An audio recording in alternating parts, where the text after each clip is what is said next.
white wealth and other materials have made him a standby on many television and radio shows, as well as important symposiums and conferences on the issues of economic empowerment for the descendants of Africans in the United States of America and throughout the world. He is, whenever there's an important national convention or convening of people to talk about this subject, I never fail to find him on the program and enjoy him immensely. We welcome now Dr. Claud Anderson. Thank you very much. And to my colleagues, let me say good afternoon to you and plus the members of the audience.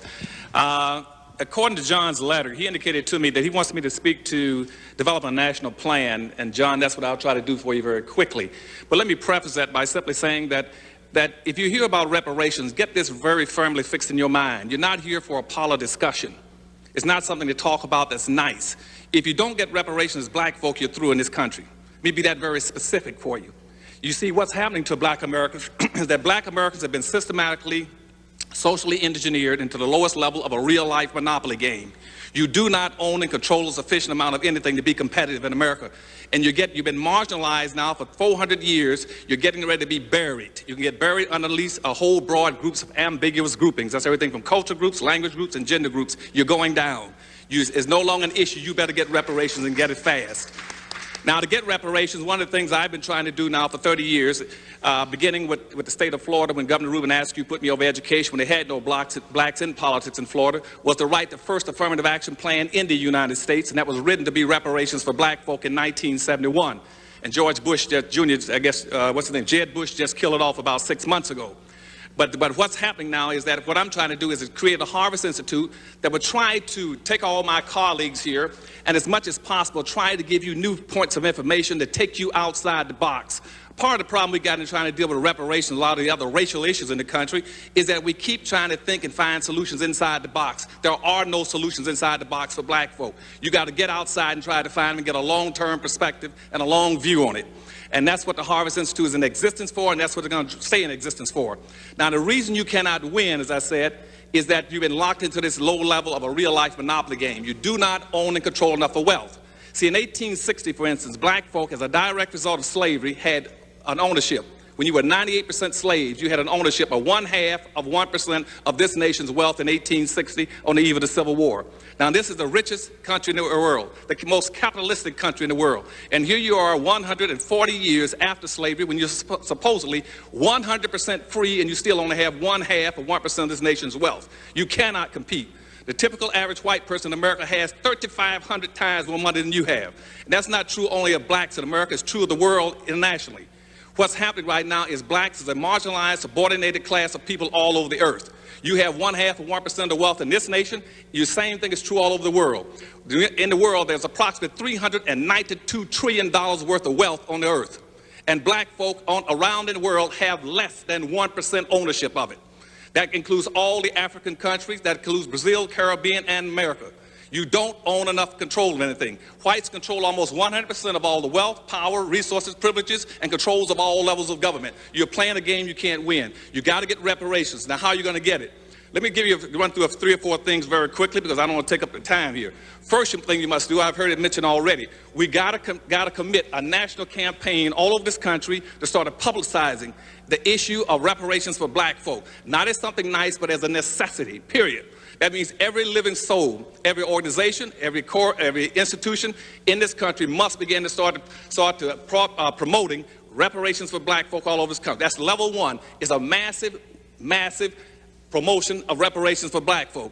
Second level, level 2, what we must do at second level 2 now is to start having facts-finding hearings. You must have facts-finding hearings all over this country. And you're going to have facts-finding hearings on at least 2 different levels. One is you're going to go after facts finding about what roles governments have played in the reparations, in the slavery trade against black folk, and the enslavement of black folk, the marginalization of black folk. And that should break down into two levels. One is to investigate all levels of domestic governments, that's city, county, federal, and state governments. And the second group would go after the international. So you should have two groups of black folk in this country exploring and fact-finding on what roles government have played, one domestically and one internationally. On the left-hand side, you should be doing the same thing for the domestic side. You should be going after the private sector.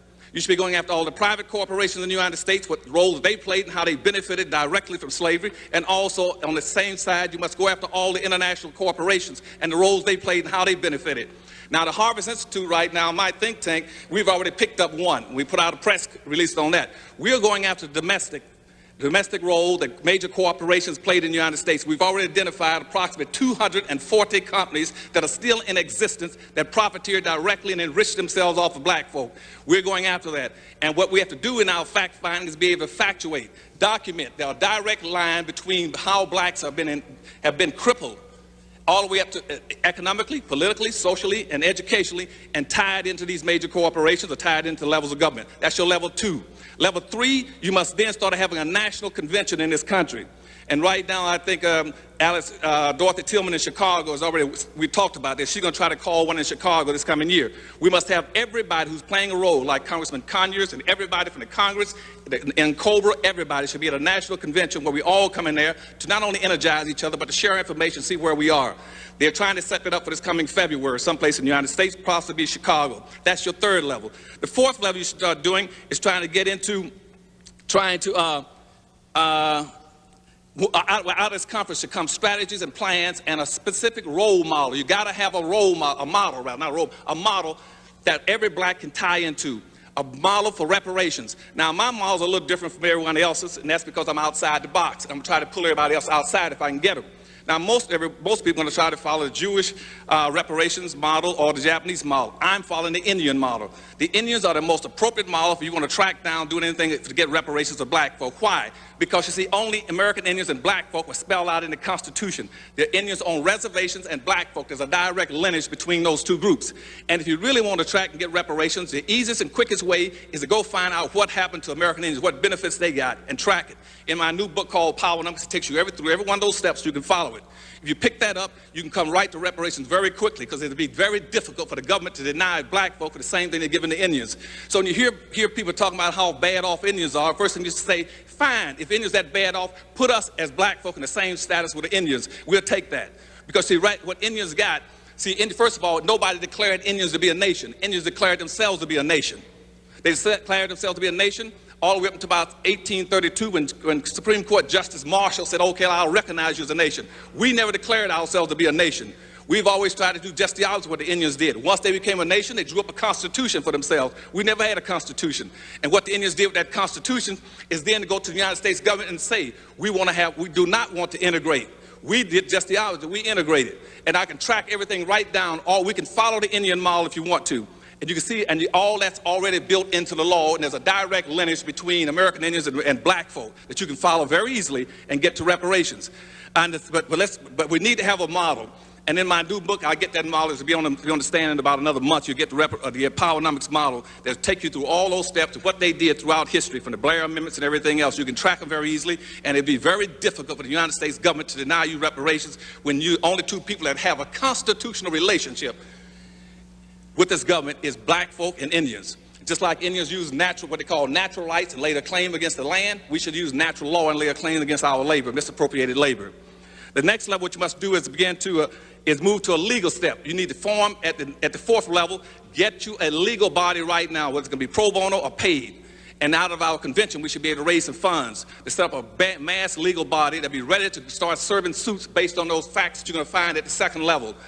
And when you start to find those, then we should have people going after suits. One side suing the different levels of government, other side suing the private sector to get reparation funds for black folk.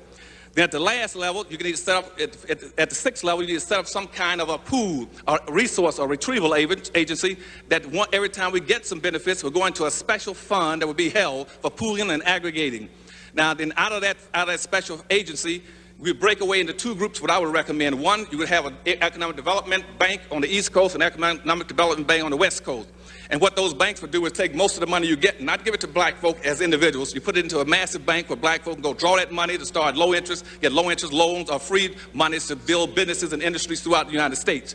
You also, if you track the Indians, you should go try to get yourself some tax-free, tax-exempt land. Just like Indians can go grab any piece of land and federalize and put up a casino, you tell me you want to do the same thing as a black person, get tax-exempt statuses.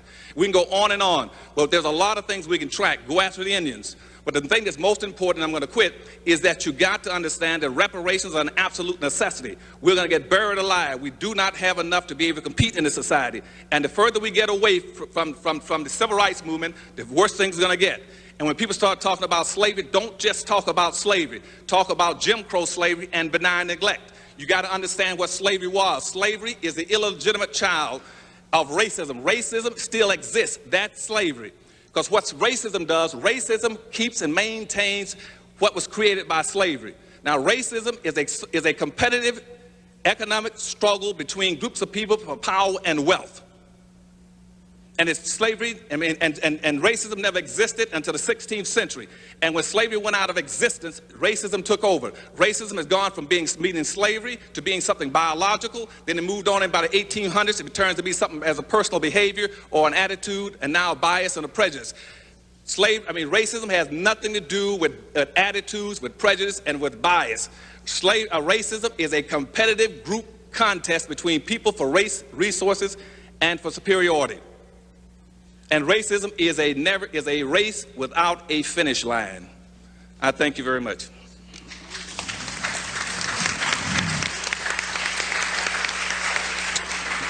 Do we have a panel here or what?